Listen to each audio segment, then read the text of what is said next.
The Last of Us: American Dreams is a 4-issue comic book miniseries published by Dark Horse Comics from April to July of 2013. And it served as a tie-in story to the upcoming video game that would go on to become a landmark title of the 2010s. It was written by Neil Druckmann, creative director of the video game, and webcomic artist Erin Hicks. Hicks illustrated the book, while Rachelle Rosenberg provided the colors. The story follows Ellie soon after being transferred to a new Fedra academy, where she immediately begins starting trouble and soon meets Riley. Riley invites her to sneak out for a night out on the town, where they explore an abandoned mall, encounter infected and fireflies, and Ellie even learns to ride a horse from Winston, a kind soldier who trades favors for the whiskey and rations that Riley occasionally brings him. Their night eventually brings them into contact with Marlene, leader of the Boston Fireflies, who gives Ellie a letter and a pocket knife from her mother, and Riley some difficult lessons about life. The girls return home in the morning, each with a new friend and a new perspective on life. As a fan of the Last of Us franchise and as a fan of comic books, I was surprised it took me this long to getting around to giving this one a read. But with how much I've been enjoying the HBO series, I felt like there was no time like the present to check out the only piece of canon content ever published outside of the video games. Now, I'll warn you going into this that when I give my thoughts about this book, I'll be working off of the assumption that either you have at least a baseline understanding of the basic story beats and characters of the first Last of Us game, or you're someone who's interested in the franchise but doesn't really care about spoilers. So this is your warning if you've somehow made it through the past decade without having any of the major story beats of The Last of Us Part 1 spoiled for you, and feel free to jump off here. I won't be recapping any of the events of the first game, but given this book's status as a tie-in, it's virtually impossible to talk about it apart from the larger source material. So if you're someone who's spoiler averse, then feel free to make a graceful exit. But if not, let's get into it. So I think it's important to understand the context of when and how this comic book was made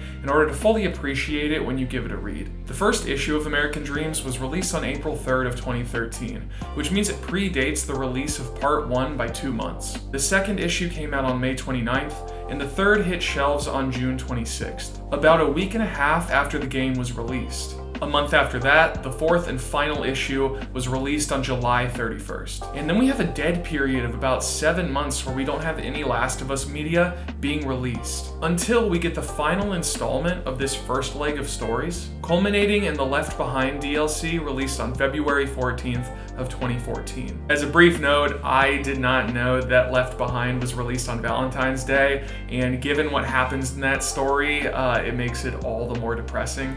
Oh, Neil, why do you do this? So, why is any of this important? Well, if you've been keeping track, then you'll realize that the first 2 issues of American Dreams are the first canon appearances of Ellie across any Last of Us media. If people were really excited for the game back in April of 2013 and bought this first issue off shelves, this would be their first ever exposure to both the characters of Ellie and Riley. And while we don't get an Infected until issue 3 and Marlene's appearance in issue 4 after the game's release, this book is our first look at the Boston QZ, at the Fireflies, and at Fedra. And this is important to know going in, because when I say that this book is light on plot and heavy on character, I mean it. That 2-paragraph summary I gave at the beginning of the video is pretty much everything that happens in this book. And it wouldn't really take me that much longer to list out every single event that happens in this very brief story. What this book does do is introduce us to the character of Ellie,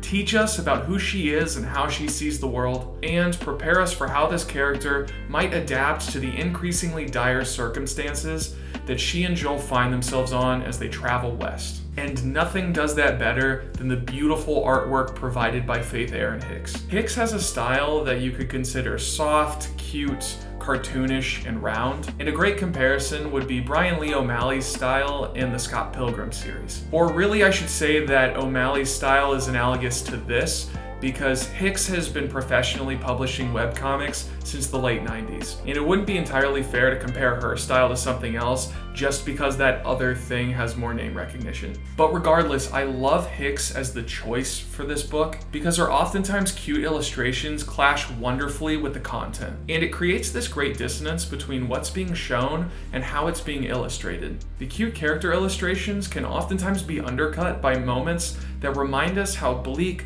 violent, depressing, and lonely this world can be. And it's no wonder that Hicks was chosen for the art, given how well she pulls this off. All of this does a really good job at communicating to readers how Ellie sees the world. Ellie is a character of nearly limitless optimism and hope. And though she suffered greatly before the game begins, and will go on to suffer more as the story runs its course, she still views the world with a childlike sense of wonder, because, you know, she's a child. Well, at least for the first game. She's amazed by the arcade at the mall, and even though it's filled with a gory mess of dead bodies, she can still visualize what it must have been like when it was filled with neon lights and laughing children. When Winston teaches her how to ride a horse and starts rambling about the days before the apocalypse, she says that she doesn't mind when he starts to apologize. But Ellie is also a fighter and a realist, at one point holding Marlene at gunpoint and stabbing an infected to death to defend Riley. And she's also lonely. Hicks does a really great job of conveying emptiness and isolation, with a lot of panels and pages consisting of nearly zero dialogue